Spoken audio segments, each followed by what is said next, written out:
In the last lecture, we observed that the distances between tones in the major scale are a specific series of intervals, starting with scale degree 1, the tonic, whole step, half step, whole step, whole step, whole step, and half step to the octave.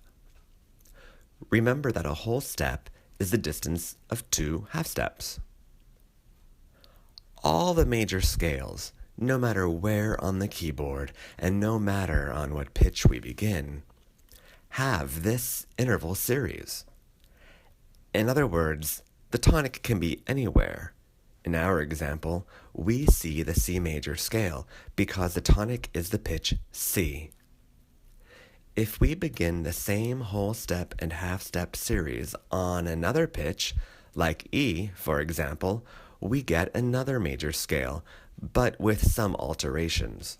In the E major scale, we have to raise scale degree 2, scale degree 3, scale degree 6, and scale degree 7 in order to preserve the interval series, that is, to make the scale major. Again, notice that the series is slightly unbalanced. This particular asymmetry of the series makes it possible to transpose this scale anywhere and always get some pitch variety. When we transpose the scale, we will need to incorporate some black keys.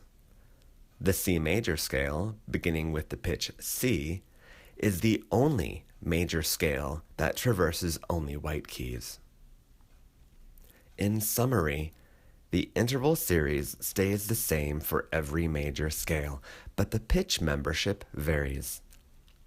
The next lecture video is a homework lecture that focuses only on the C major scale. Download the written assignment, attempt to answer the questions, and then compare your work to mine in lecture video 4.